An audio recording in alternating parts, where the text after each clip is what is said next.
What's going on, Rick? How you doing this morning, man? Happy belated birthday to you, brother. Uh, hey, this is Tony Ford, man. Welcome to another episode of Back to the World, my brother and my sister's keeper. And again, I am Tony. Any music that you may hear in the background, we don't own the rights to. But any comments, questions, anything that you care to share, hit me in the boxes down below. All right? We got an interesting program this morning, man. I'm so glad to see real good brother, man, Mr. Frog Falconer signed on to say hello, man. Appreciate you, brother. All right. Uh, Man, I hope you enjoyed your weekend.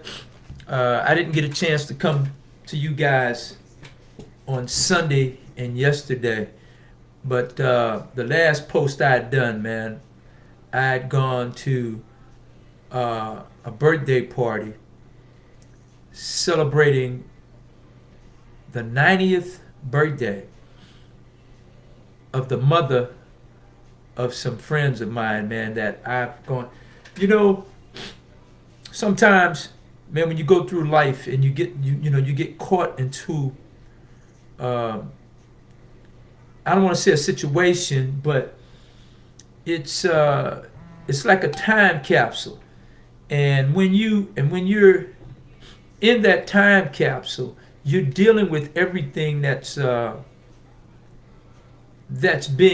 entered or surrounding that capsule, and you live your life accordingly. So what I'm saying, we live our lives in segments, and your life is bound to change. It's bound to get better or it's bound to get worse. Very rarely does a person's life stays the same from cradle to the grave. So I these are guys I'm talking about. These are guys that I've been friends with, man, since elementary, junior high, and senior high school. And I look on here and I see a lot of people post things like, say that you still have friends for over 10 years ago or 20 years ago or from your childhood. You know, I have many of my friends that, and I can still call them friends. Now, don't get me wrong, we didn't walk step by step together. But just because they were in the cycle that they were in and I was in a different cycle, we always remained friends. And I have a host of them, man. I have almost too many to name. And we remained friends. They just, as I said, they didn't walk this crazy journey with me, nor did I them. But there's that mutual respect. And there's a few guys I get on here, man. There are things that I have forgotten about in life. And when we sit back and we talk about it, as soon as they mention it, just the sound of them, just the sound of their words, it brings back so many memories. You know what I mean? And that's what makes a life. That's what makes life so amazing. And I'm saying all that to say this. I can't even name all the brothers, man, but Mr. Ms. Rhonda Hunter, Mr. Brian Hunter, Mr. Lance Hunter, Mr. Craig Hunter, all of these, and if I'm forgetting a few of the others, I think Stanley. But the bottom line is this, man. I grew up with all these folk, and they're still my friends, man. And I had the blessing to be invited to the celebration, and to see someone that's 90 years old that was still full of life and joy, man. I'm talking about second lining. All those of you from New Orleans, if you've spent time there, you know what a second line dance is. She's second lined. She was singing all the songs that they played for her birthday. She still drives, ladies and gentlemen. She still drives. You know what I'm saying? At 90 years old. We should be, look, just to be there to breathe the same rarefied air, it was a blessing. Don't you know, when she was born, man, airplanes had just been able to take off. Had my father lived, he would have been 100. he would have been 106. He'd have been 106. My mother would have been 96. And, you know, see, the world never ends and it continues to turn. And that's why when you count generations, man, you can go all the way back. Hundreds, 200s, 3/4 centuries. You know what I mean? Because there's that connection there. We're walking on some of the same grounds, man, some of the same lands our forefathers walked on. You know? And we don't pay attention. We have a disconnect. And that's the thing. There's a lack of respect. There's a lack of embracing those that walked this land before us. And they can sit down and we can sit at their feet and they can share stories with us. They can share stories with us, man, where they've sat down and they've talked to or met, not just Martin Luther King, man. They've met Haile Selassie. You know, you can go all the way back, man, and they met Solomon. And whenever I meet anyone that has that type of history in the whole bit, it doesn't care whatever their walk of life is. They have a story. They have a major story. Who we have here? What's going on, Brother Donald? How you doing? You know, and whenever, and you know, it's almost like, again, I tell you about the deal where we connected hands from Los Angeles all the way to New York. And it was called Hands Across America. So see, the mere fact that everyone that was connected, there was a charge, there was an electrical current that traveled through you. And even though you weren't standing on that sacred ground, whatever it may have been, the fact that you were connected and y'all held hands together at that same time, you received some of that same energy. Because, you know, that's what a vibration is. A vibration is an energy. An energy is a current. And this is why most foreigners doesn't like to touch money at the same time you're touching it. Because whatever they say your energy is, they don't want it to travel through that dollar bill or whatever it may be. That currency is a current. They don't want to get whatever energy it is that you have. Now the crazy thing is, they just assume that everybody black got bad energy. They assume that everybody black has bad energy. So therefore, they don't want to touch nothing from any black, right? They don't want to touch it. But all the while, they could be passing up a greater blessing, you know? One thing's for sure. If you didn't know it, I've been black all my life, right? And, you know, with all of our toils and our strife, all of our struggles, all of our ups and all of our downs, I'm just gonna tell you, man. You know, some of us are. I don't want to say it always. Some of us are screwed up, and we only that way because we don't know any better. And when we try to be evil, we adapt. We adapt to what we've read about. And when people say that person has a black heart, now you don't have a black heart, man, because you come as you are. Everything after you get here after that is learned. And therefore, you're taking on the persona of what you've witnessed, of what you've absorbed. And one thing I say is, blacks, we have a resilience.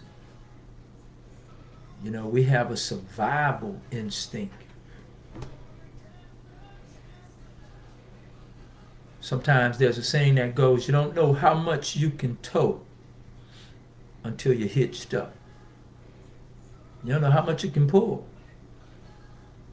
But when they give it to you, and you try it on for size, shit, man, you run a country mile. You know? But yet here we are. Yet here we are. Overall, as a people, man, we suffer. But we suffer because of the lid that's been placed over us, over our limiting our accomplishments, limiting our growth. Right? But you see,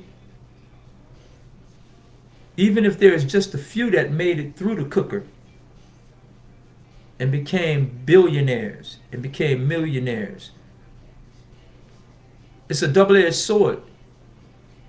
If they've allowed one to succeed, see, you can't hold back water from where it wants to go. And every day we're pushing. This generation today, they don't realize, man, the advantages and everything that they have. And if they truly stand on the shoulders of those that came before them, they'll be much taller. And many more will be able to get across that wall. But you got a lot of people today that think that they're, since they're educated and they feel that they're so smart, they feel that they created all the success that's going on. A person to be on the internet right now and they're making $100,000, $30,000 a month. Some making $20,000, $100,000 a week. And they feel like, it's us against them. It's almost like that basketball, who's the GOAT, Michael Jordan or LeBron James. And then you want to compare different eras. You have to understand it would not have been the latter had it not been for the prior. If it hadn't been for those that came before, it would have never been a basketball league now. So now that you're making $100,000 or whatever a month, you feel like that's the end all to be all. And you feel like everybody that's not making that, they're a piece of shit. And see, that's where you're adapting the ways of those that truly have an evil presence. And you know what? Any people that's oppressed, right? Any people that's oppressed, man, they're going to fight harder and harder. Not for it to continue. And therefore they're going to come up with any and every way to be the victor. They will lie, they will cheat, they will steal, they will kill. When it comes to survival, these are the things that one should be willing to do. Every bit of that. But if you're a student of history,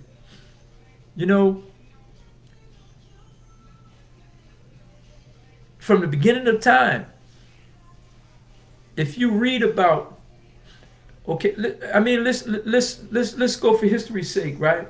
And they say that all of us are descendants from a black woman, one single DNA. All right. We're not gonna spend a lot of time debating that issue the whole bit because a lot of people just outright say, that ain't true. But everything had to start someplace. And if the cradle of civilization is where it is, then everyone looked like us. From Abraham on down. Everybody looked like us. Now there were different shades. A red man, a burnished brown man, or a black man, Moors. All of that is us. So now, if you go all the way back in history, we didn't have to go to war to kill a bunch of people, man, to conquer any place or any land. It wasn't until Hannibal got on his quest to take Rome that this happened. But it started happening because they had to defend themselves. See, most of the time we created settlements. We created communities. We created empires. All the way back to Mansa Musa, or Musa Mansa. All the way back to him.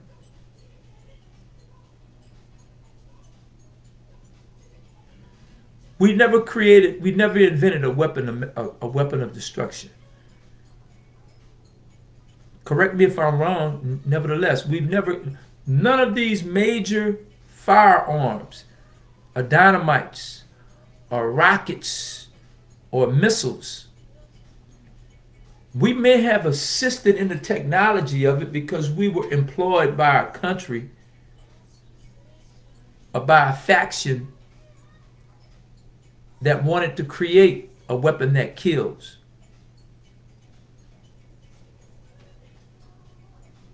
And if it's true to what they say about history, then man created cutlery. And if the first man was there and he created cutlery, then he created cutlery for what? To prepare meals. Or to kill an animal. You know, the Chinese invented gunpowder. Man created guns. The Chinese, they called it gunpowder, but it was explosions. It was to build like dynamite and everything. So man thought to put it in a little tiny capsule and have a projectile at the end. You strike it from the rear and it detonates and it explodes. You know what I've never, and maybe I'll Google it once I get off here. It would be very interesting to know the first person that died. The first person that was shot and died from a gunshot wound or a gunshot blast, if you will, because with a musket, you have to stuff the gunpowder in there a whole bit.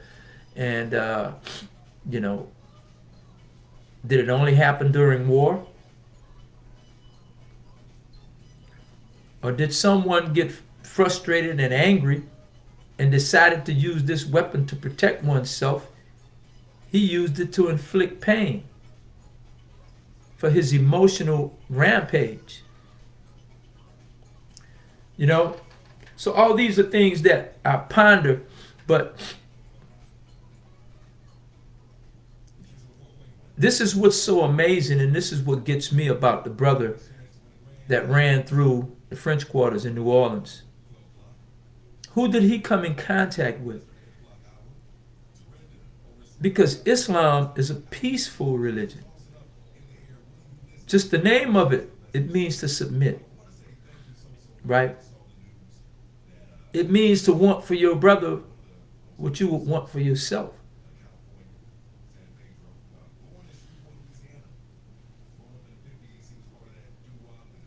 And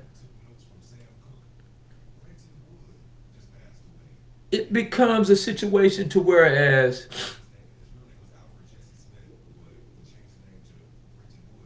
all those that you're around, man, you adapt their, you pick up some of their strange habits, man.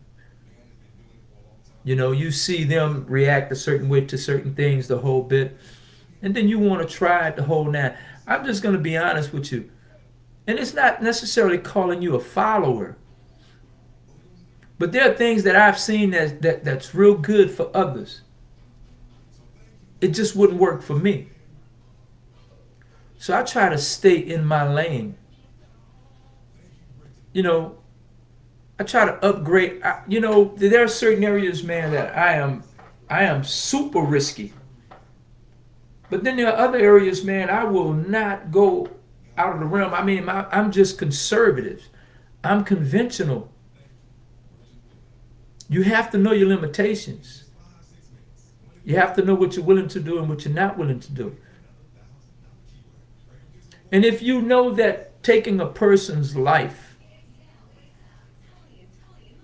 just for the hell of it, or to try to prove a point, you got to know that that's not God-like, man. You know that off the muscle. And now if somebody turns you on to an indoctrination, to an indoctrine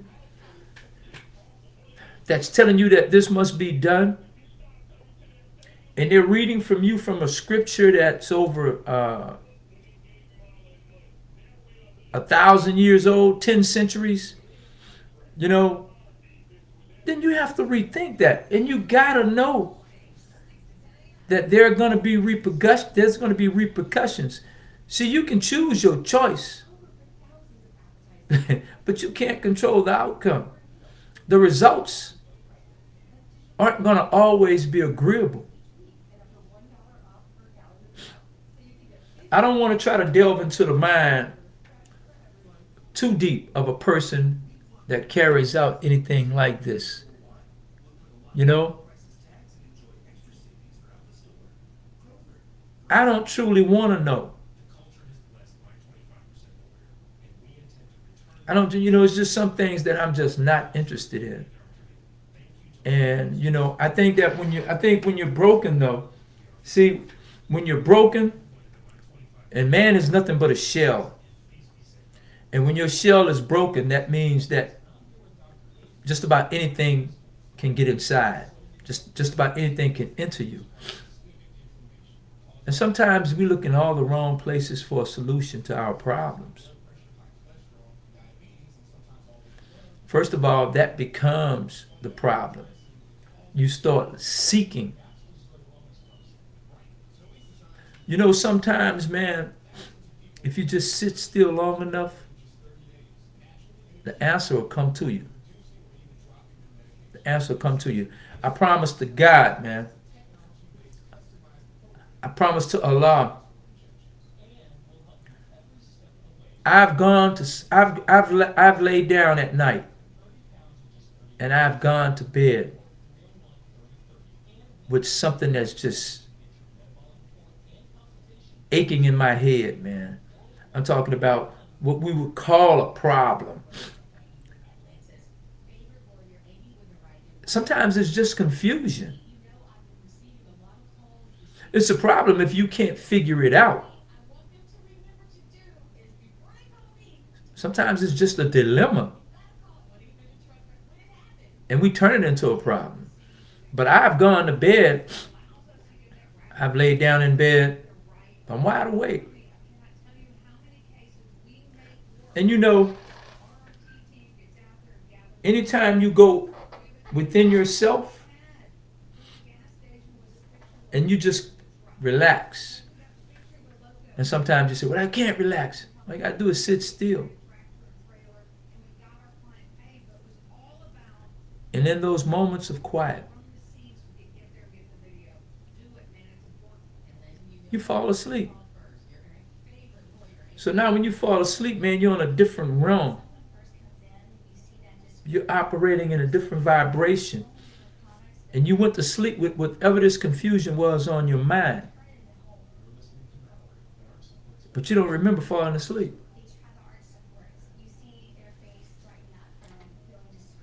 And then when you're blessed with an awakening, and you may get up and you may brush your teeth, and then all of a sudden it'll dawn on you. And you know what? That answer came to you for that situation or that dilemma that you deemed the problem. You understand? What's up, Tony? Happy New Year's to you, brother. So, it's not a problem. It's just it's a dilemma. It's something that you had to work out. All you have to do is be quiet. That's why they call it meditation. It's when you talk to the Most High, and He will answer.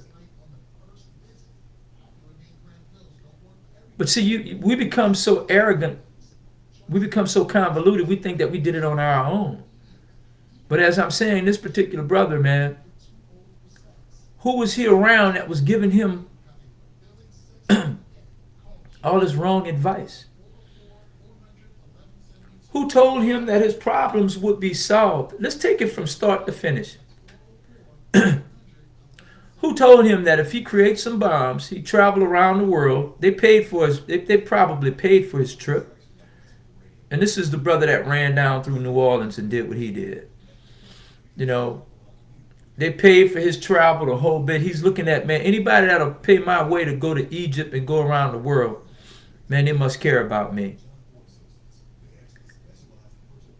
And now they fill your head with their doctrine. And they've basically told you that they basically told you that you know, if you do A, B, or Z, man, it'll solve your problems. So as I said, if you take it from beginning to end, ultimately the brother ended up dead, lying on the ground, shot up. But look how much chaos and destruction that you caused in order to get to that point.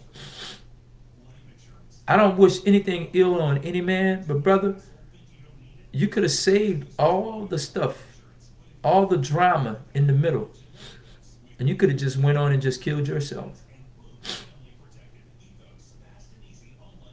And if you were dealing with mental illness, and if you were depressed and going through things at that particular time, sometimes it could have been so simple as you pulling up on an old friend, man, and having a drink. And they'll tell you something that'll truly resonate in your life. And it can change your life right then and there for the better. You know, whenever I think about things that are hard for me and they're pressing, I take a look at what somebody else may be going through. And I weigh it. And I say, would I rather be dealing with this or would I rather be dealing with that? And 9 times out of 10, what I think is so crazy and so weird, man, it end up being nothing compared to what someone else is going through. And when I hear someone that constantly, if we encounter one another for the first time and we talk and you're going through things, I'm not going to try to give you an antidote, but I'll tell you maybe you should look at it a different way. Maybe there's someone that you can talk to who've gone through this, and maybe they can give you a blueprint on how to get out of it. Not how to get you deeper into it. But I don't judge those people. But if I talk to you 3 or 4 more times and all you do is complain, see, I don't want that energy that you've adopted. See, because you've adopted that energy. You weren't born with that energy. I'm just not going to believe that.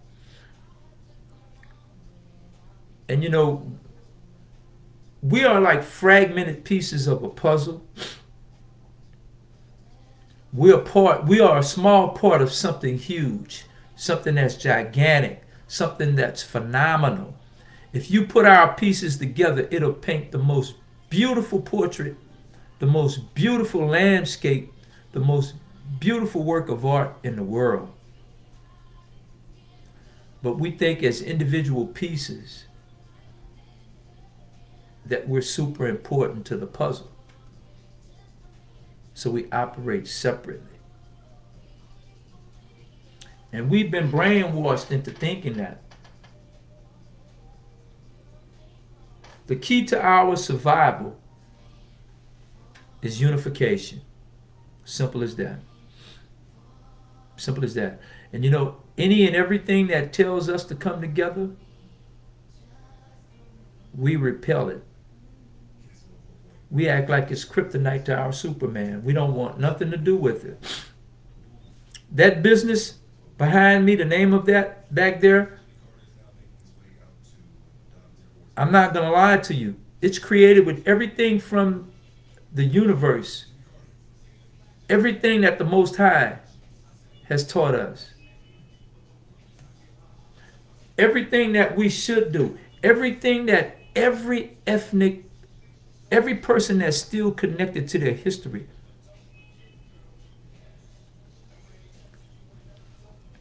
they follow the tenets that was written in the universe. But we act like we're afraid. As soon as if I talk to someone and I tell them about coming together, you know what? They're going to tell me about their idea. Don't get me wrong, I'm telling them about mine. But their ideal is usually selfish. And it's not that it's a bad idea money-wise, because it may earn them a lot of money. But in that particular scenario, they're going to be the ones that earn a lot of money. We don't want to be a part of nothing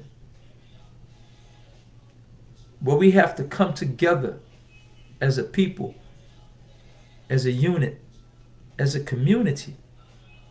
Because now we feel like we have to rely on the other person for our wealth. Yes. Yes.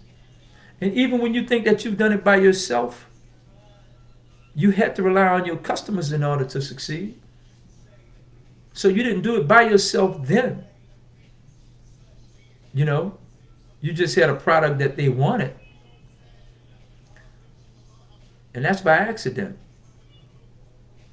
But if you control it, let me tell you something. I told you, I gave an example years ago. I'm going to do it again coming up soon. I did a demonstration showing where you can discharge 12 debts with one $100 bill. See, the more your money circulates throughout a system or a community, that's the power of your dollar. That tells you what that dollar's worth within that community. So if I use one $100 bill and I supported or I closed out 12 debts, that one $100 bill was worth $1,200.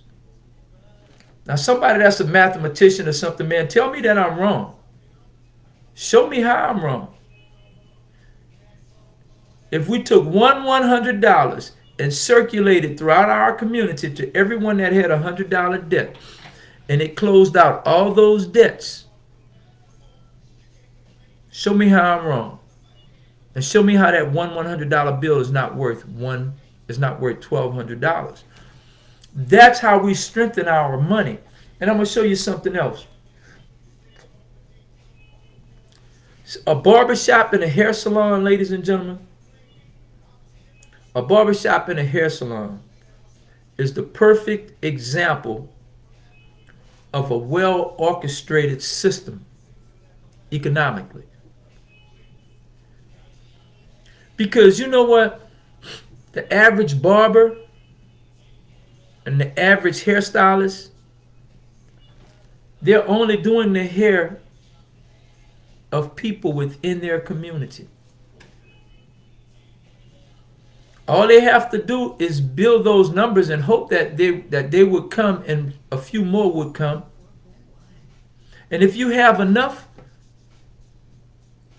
each of these people come back every week. 9 times out of 10, you're going to have a customer that's been coming there, man, for almost 25, 30 years, ever since they were a kid. Now, you're going to get new customers because they're going to bring their sons and their daughters.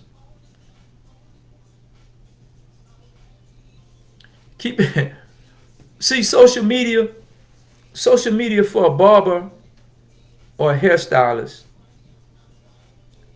it's just really, I mean, you're advertising because, you know, this is the thing to do. You want to put your business on what we call Front Street. So you want to put your business on Front Street. But you're marketing, you're advertising on Facebook, Instagram, TikTok, and YouTube. And you're laying back hoping that you're getting more business. A person from Canada is not going to take a trip all the way down to your barbershop just to get an edge up. Shit, by the time they travel back home, he got new growth. A sister's not going to come all the way from Seattle, Washington to Miami just to get her hair done. Unless, of course, you're doing some extensions in the whole bit. But I tell you what, she could have gone to L.A. She could have gone to Arizona. She could have gone to Iowa, to the black community, and got her hair done instead of traveling all the way across country. One of the first